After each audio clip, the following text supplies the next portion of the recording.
Good afternoon, everyone. On the second day of the Pearson International Higher Education Forum 2021, we've reached the final concluding session for the employability part of the day. I hope you enjoyed the other sessions that we presented today.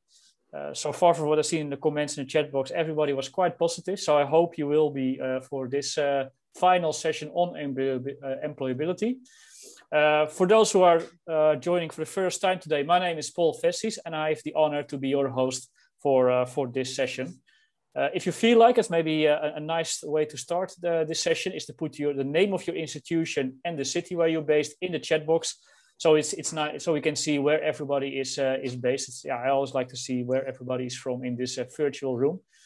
We got subscribers from over 40 countries in Europe, so yeah, I think this can be quite interesting. Well, as I already told you before, the core question of this forum is how do higher education institutions continue to stay relevant, to adapt to an ever-evolving world, and to address the requirements of modern students as future professionals and also as international citizens. And the purpose of this block of sessions about employability is that we introduce the topic and we make the connection between employability and higher education. And employability refers to the attributes of an individual that makes him or her able to gain and maintain employment, which is of course a very important topic in today's fast changing world.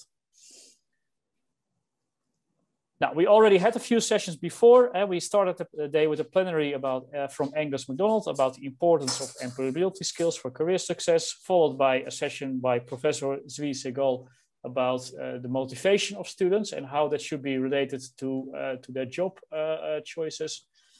We also had a very interesting web session about critical thinking provided by Wyn Davies, followed by another session by Angus MacDonald about the importance of self-awareness. And we're now reached the final session, which will be about Pearson for Work, which is a solution that bridges the gap between education and employment, and it's recently successfully been implemented in Italy. Now, some practical information. If you want to register for any future sessions, it's still possible. Please visit the website that you can see here. Please know that every session requires a separate Zoom login. So have a look on the confirmation email you received with the correct link. If you have any questions about this session, please use the chat box. So at the end of the presentation, there will be some time for some Q&A. If you have some other questions afterwards, or you have a bit more detailed questions, please send these to the following email address, ihef@pearson.com. And we'll make sure someone will get back to you as soon as possible. Now, it's a pleasure to introduce you Brigette Hughes, who is the assessment manager at Pearson Italy and has worked with Pearson in the UK and in Italy for the past 23 years. During this time, Brigette has worked in UK schools publishing, English language teaching consultancy, and most recently as the assessment manager providing support for centers for both English language qualifications and for the Pearson International Schools team for the International Schools Qualification Division. And she will be assisted with Monica Pedrali, who's the project manager and might also step in answering some of the questions afterwards. But over to you, Brigette. Thank you very much, Paul. So I will just quickly share my screen. And Paul, if I could just ask for a confirmation from you that you're now all able to see my screen in presentation mode? Yes, I do see. Thank you very much. So welcome everybody. Thank you, Paul, for the introduction. And thank you everyone for joining this session to find out a little bit more about the Pearson for Work project, which is a project, as Paul correctly said, we've implemented in Italy in recent years. My colleague Monica Pedrali, who is also on the call today, will be here to help with any questions. And if you do have questions as we are going through the presentation, then please do feel free to write them in the chat, and then we will have some time for questions at the end as well. So Pearson for Work, and what will we look at today? So essentially, I'm going to describe the project to you, and then we're going to start from the context, what brought us to actually work on an employability project in Italy. we'll look at the goals and strategies that we've set ourselves to take this project forward, and give you some concrete examples of different areas where we're already running employability projects in schools principally, but going forward also in higher education institutes as well. So let's get started with what the project actually is. And I would say more than an actual project, Pearson for Work is really an ecosystem. It's an ecosystem that consists of products and services which are designed to give vocational guidance, skills training, and certification, complementing and integrating what are currently traditional curricula, so both at high school level and at university as well.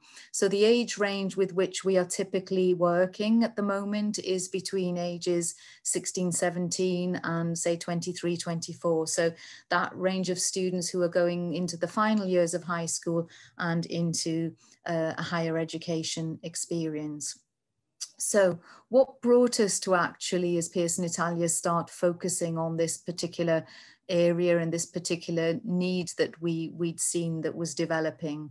Well, I think firstly, because the employment scenario is rapidly evolving, and certainly the impact of COVID-19 has worsened the global scenario. But even prior to COVID-19, there were major transversal and international processes that were greatly influencing the job market and changing skills requirements and workforce requirements across a range of professions. And what we were able to identify were, in particular, these three areas that you see on the slide here. So a mismatch between job supply and demand, and therefore difficulty on the part of employers in finding candidates with the skills that were needed to fill vacant positions in companies. Secondly, that this was actually evolving to a situation that has been termed as disemployability. So it was actually a structural difficulty, not just something that was happening here and there, but a structural difficulty in employment integration, going from high school or from a higher education institute into the workplace, or for people who were having to reintegrate into the workplace as a result of jobs no longer being available. So a real sort of structural difficulty, let's say, at a higher level than just a simple mismatch.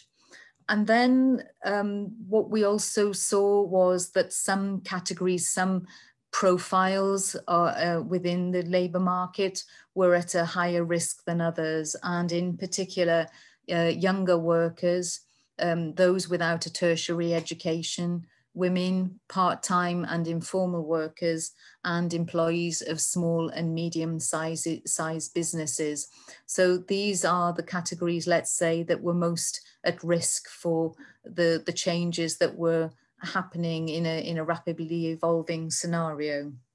So many professions are changing, new jobs are being created while others are disappearing. And what I'd like to do in the next couple of slides is to really dig into this a little bit and try and understand a bit more about what that actually looks and feels like in practical terms. So Pearson already had launched a research into the future of skills several years ago in a collaboration with Nesta and Oxford Martin School. At a local level in Italy, we decided to run a local piece of research on this theme as well. And so we partnered with Ernst & Young and Manpower Group and set ourselves the objective of investigating with an innovative forecasting method the complex dependencies that exist between the characteristics of a profession in terms of skills, abilities, and knowledge required, and the future employment trend for the next decade. And so what this study allows us to do is to really deepen our understanding of the employment dynamics and identify the professions and skills that are most required by the current and future job markets and define those new employability requirements. And being able to do that then allows us to provide useful information to policymakers, to those who are developing and planning tertiary education, and to offer regional training courses for the developments and actions and policies to reduce this skills match between job supply and demand. This shows you the current occupational employment situation in Italy in terms of professions. So you see on the left an image that's made up to reflect the Italian flag, but will show you between the red, white and green dots which areas of professions are declining, which are stable and which are increasing in percentage terms. So you have typically approximately 36%, 36.5% of the employed currently have a declining profession, albeit these have different trend values. So it's not an absolute in a sense. It varies from one profession to another in terms of how rapidly they're decreasing. Within that, you have 7.8% that are declining rapidly. You have 30.87% who have a stable employment trend in the next 10 years.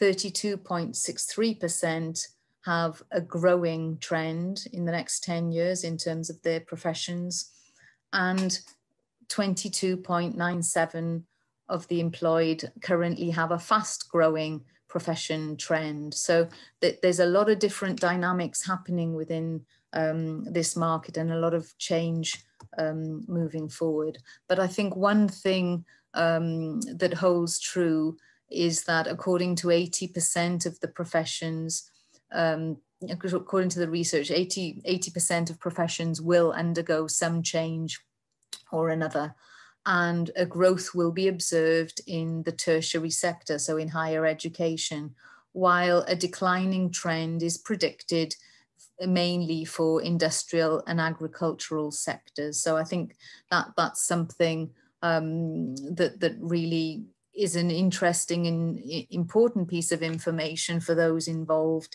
in tertiary education. We also looked at the impact of the pandemic in terms of skills demand, and this is really, I guess, in a sense, accelerating the trend. These observations don't come from the research that Pearson Italia ran with Ernst & Young and Manpower. It comes from a McKinsey Future of Work in Europe report from 2020.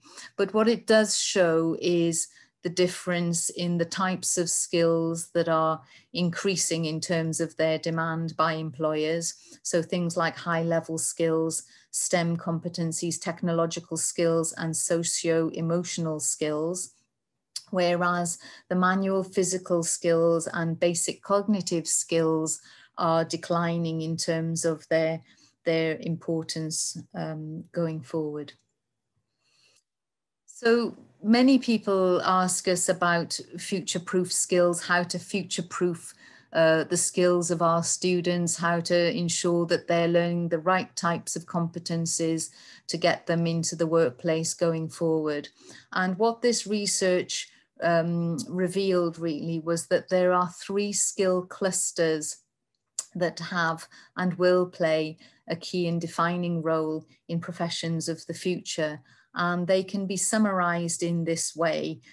You've got core competencies, you've got what we call additional skills and hybrid skills. And we will delve into these in a moment. So the 5 core competencies will progressively enhance the skills of any profession, aiming to improve an individual's employability. An ecosystem then of additional skills will act differently for each profession and in an augmentative manner with respect to the core competencies. And then a series of hybrid skills which will act as catalysts for professional transformation processes. So one of the things we are sometimes asked about, because I think there's a general feeling or a general understanding that, you know, there are jobs that will become available in the future that we can't even imagine yet. And to a degree that is true, but it's not necessarily the case that they will be totally new professions in many ways. In many ways, they will be evolutions of, or hybrids of, or breaking away and taking certain competencies from one typical job profile and marrying them with another. So we will look at this in a little more detail in a moment. So in terms of the core competencies then, these can really be broken down in the following way. So you have a series of basic skills, and in particular, active learning and active listening. You have a series of social skills within this cluster, so understanding others and adaptability, and problem-solving skills, including complex problems. So these are what we call the core competencies, and these are definitely skills that will be important independent of what kind of profession people choose to go into. These are core skills. Then you have the idea of the transformation of professions. So what our study identified really was emerging professions in Italy between now and 2030 that were highlighting for the first time 3 categories of process transformation for professions. So new professions created by the detachment of skills from original professions, new professions created by the idea of merging 2 or more professions, and the mutation of professions by hybridization, so the marrying up, if you like, by copying a subset of skills from other professions. So these are the ways in which we see the creation of new professions happening over the next 10 years, if you like. So not just that totally new, unthought of jobs appear, but also that there is evolution going in where certain skills are detached from what they were originally and traditionally associated with, that you have professions that merge, or that you have hybrid professions where you take a subset of skills from another competency, from another profession, sorry, and mix it in with a new profession.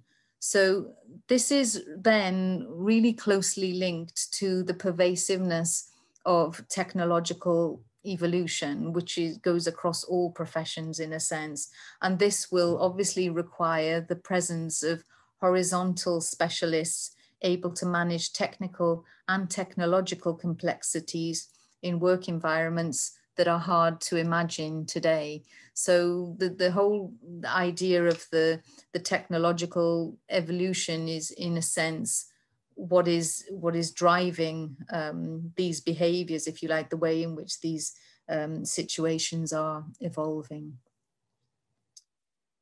So what we've tried to do here is to give some examples of what new jobs, new professions could appear as the result of either the fusion of 2 professions, or because you're taking a set of sub-skills from one profession and moving it across to another, or that certain professions break away from the way in which they've been traditionally looked at, in a sense. So you've got some hypothetical job types on the right-hand side there that could emerge as a result of these 3 different activities, actions happening in the environment. So what our goals were really in running this research was to get to a place where we can help bridge the gap between the world of education and the labour market.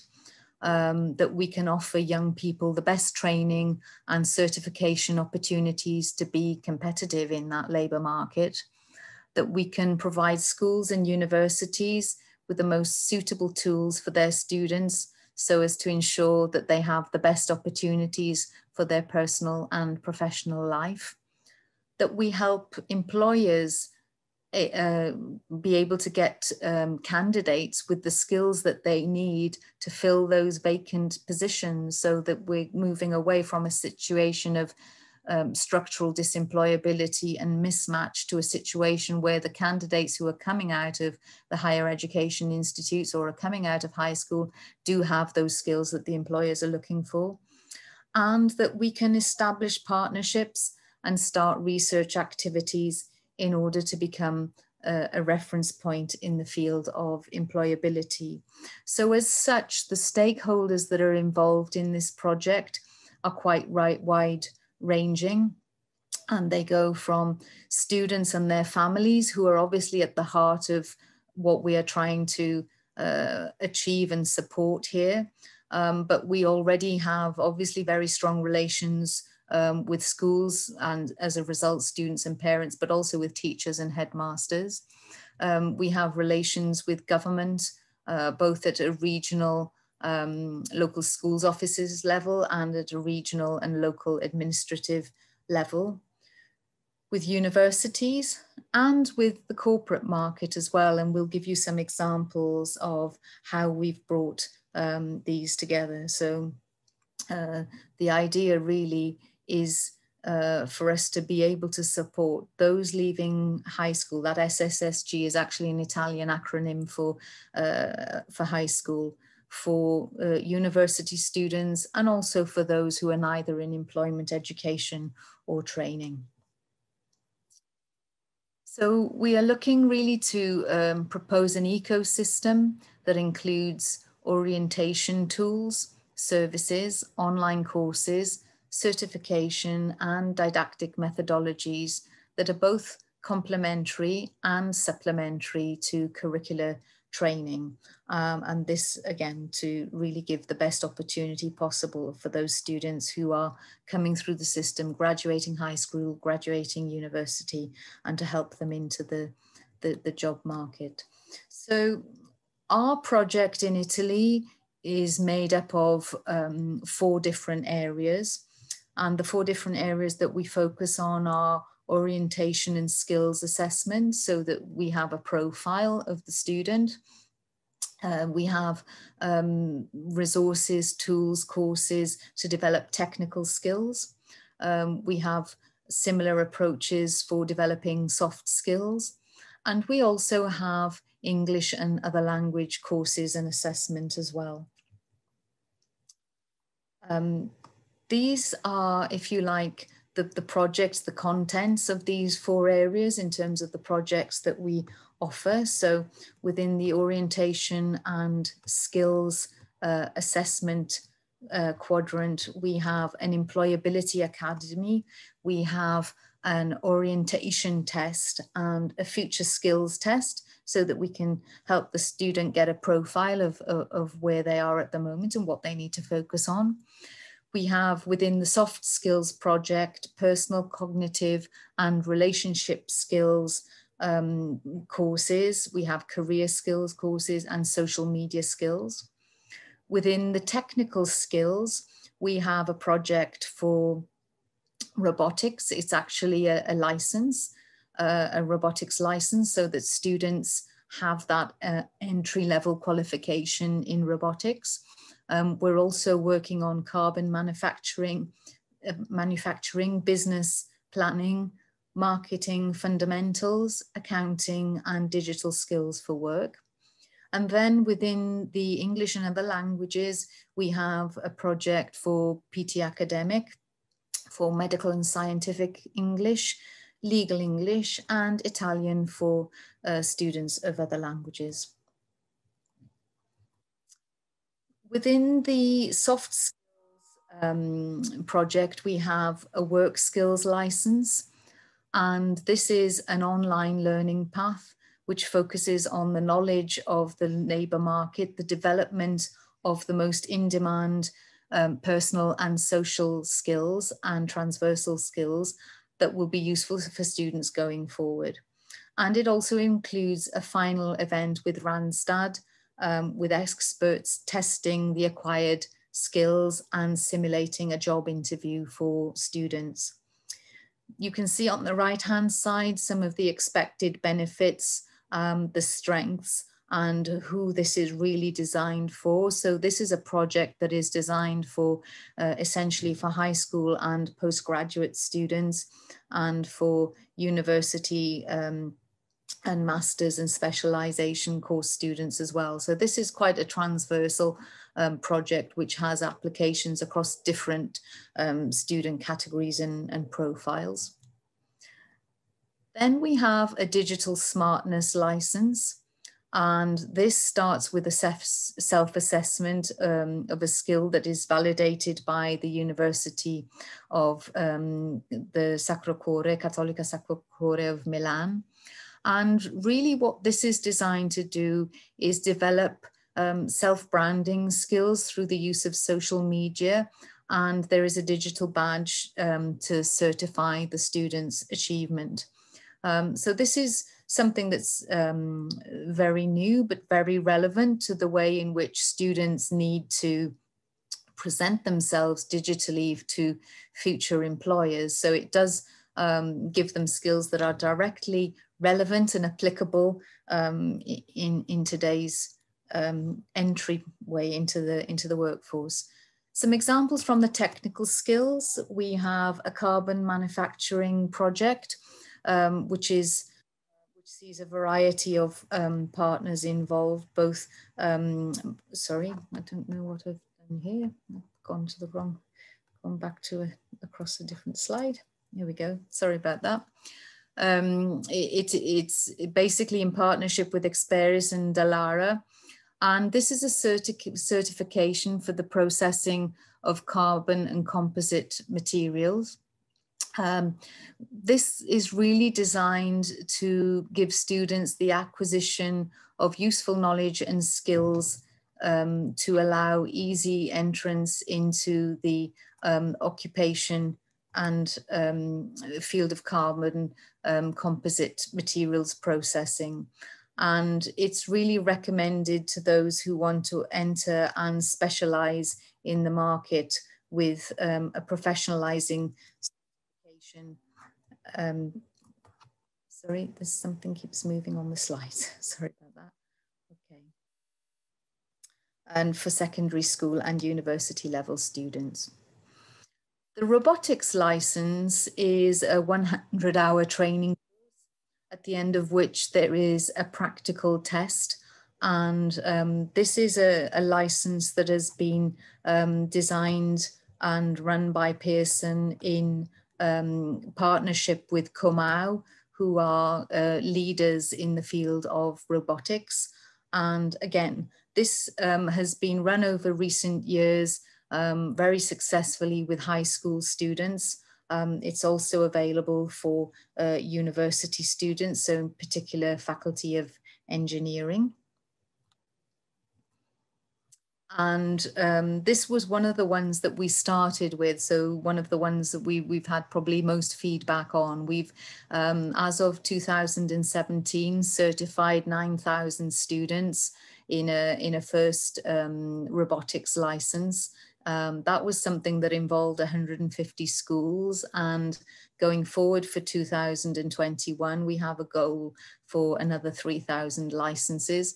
That brings its challenges in the current situation, because as we're all living day-to-day changes in whether we can access schools or not, and so on and so forth. But a very successful experience to date. So the way in which this project has worked has seen a course that has been run by Comau via a web academy, and then in-person training in Comau Pearson places, which are dedicated spaces that are run by Pearson Italia.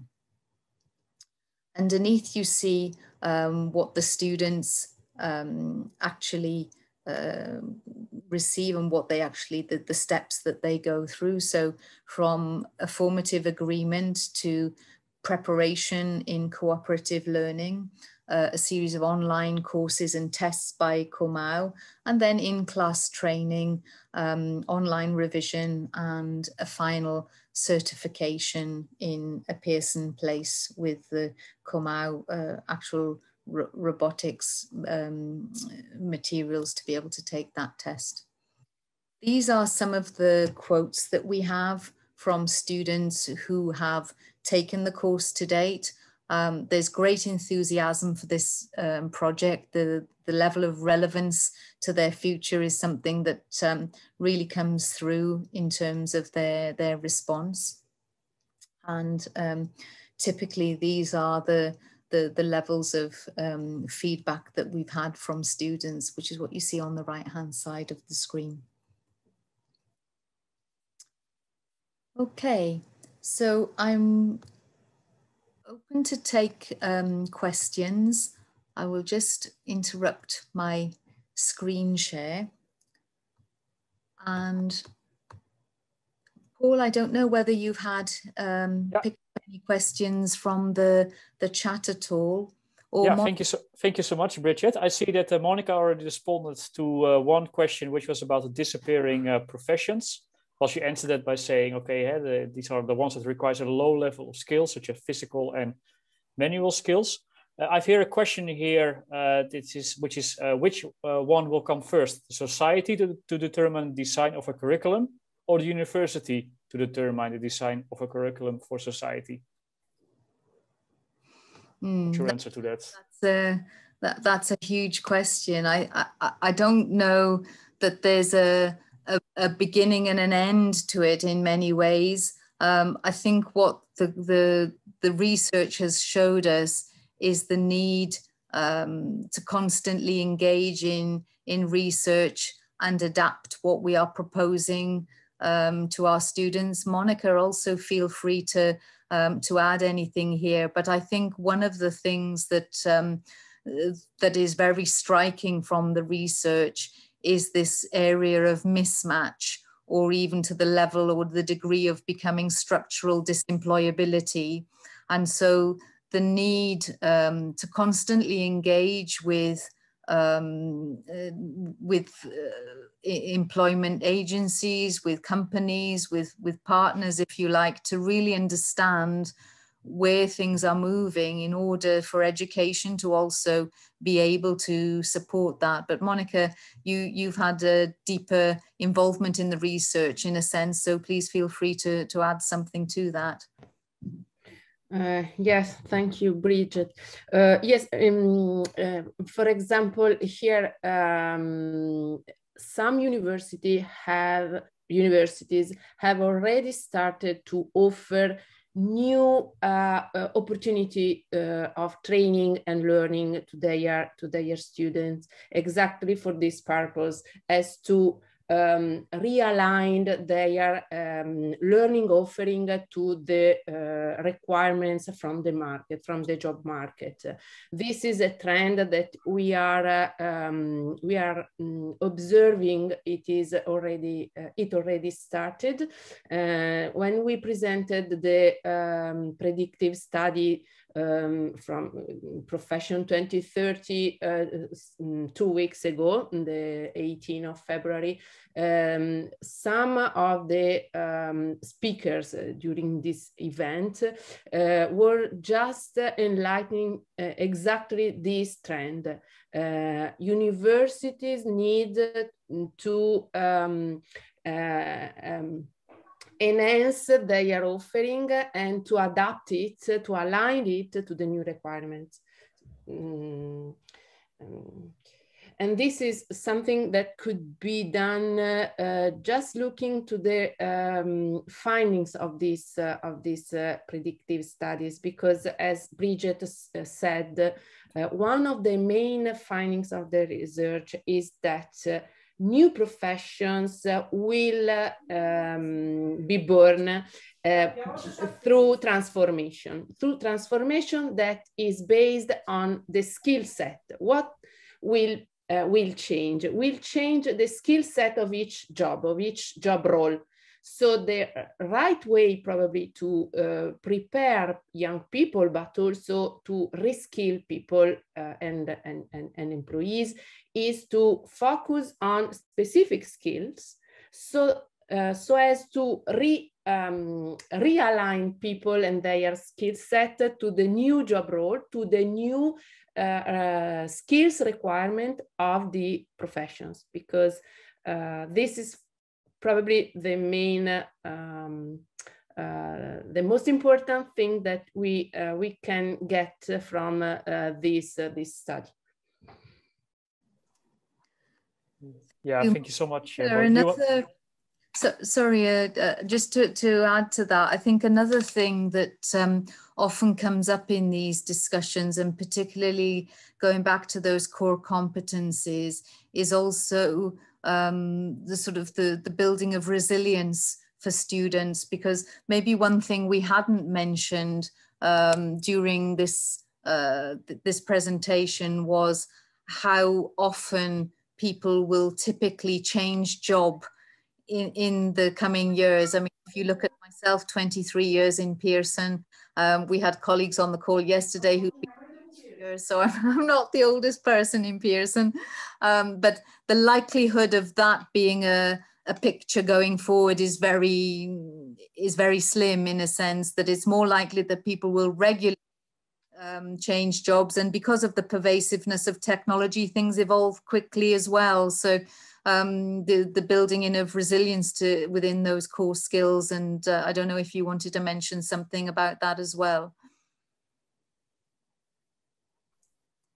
Yeah, thank you so much, Brigette. And what do you think will be the most significant change in job profiles going forward, and how can higher education institutions respond to this?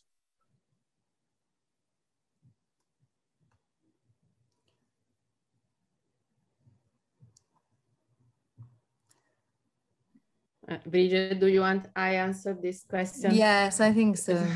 No, I think that the answer is similar to what I just said, because the new skills, we are not talking really about new skills, but new combination of skills, different combination of skills in different ways. So probably the job market will change at this level. So the training and learning institutions, like as universities are, will have to stay aligned with these changes. And this is why, for example, this predictive study is not a one-shot research, but it will become a sort of observatory, a permanent observatory. And each year, every year, we will update the research with a new phase. Also, we have in our plan also to do the same research for verticals, for specific industries, or for specific areas, geographical areas. So this is for to guarantee to the decision makers, but also to the ones who has in charge to offer learning path, to give them the right knowledge of what is happening, so that they can adapt in a flexible way their learning offering, because this is probably the main point, main issue for the universities in the next years, to offer the right learning, the right training for the requirements of the job market, and probably in a new formats, with new formats, new modalities, new offering, more flexible, more adaptable, more able to fill the gap of each individual profiles, so that people can get new new skills and new certifications for getting new jobs or getting jobs that are transforming inside about the skill set that they involve. Yeah, thank you so much, Monica. One more question before we close. I see actually here a new question coming in. Where then will be the place primary and secondary school? Yes, primary and secondary school are this project is focused on the last years of the upper secondary school and people in higher ed education. But yes, we are aware that we have to start before, starting from the primary ages, because especially for soft skills and mindset. And for example, just before this session, we heard Angus MacDonald talking about self-awareness. And this is for sure something that we can nurture from when people, when kids are young, because this is an approach to their life. So in our plan, there is to stretch this project also starting from the early stages of primary schools. But this is something that is evolving and growing. Thank you so much to both of you for the sessions. If I look through the comments, many of me think alike. So thanks again to both you, Brigette and Monica, for delivering the speech and of course answering the questions. Before we close, I would like to share my screen again for the last time. As we can, of course, although we concluded the employability part of the conference, there will be an afternoon program if you feel like. Which will be sessions about career-focused education. Here's like the program. If you want to subscribe for any of these, if you haven't done yet, please go to the conference website, which you can see here. There you can subscribe for any session that you like. As I said before, don't forget every session has a separate Zoom event. So you need to use the confirmation email links to dial in for each session. If you have any more questions for Brigette or Monica or anything else related to the other sessions, maybe please send an email to ihef@pearson.com and we'll get back to you as soon as possible. Now, thanks again for joining. It was an honor to be your host in the past 5 hours. I hope you liked them and as much as I did like them as well. And hopefully see you soon. Take care. Bye-bye. Thank you, everyone.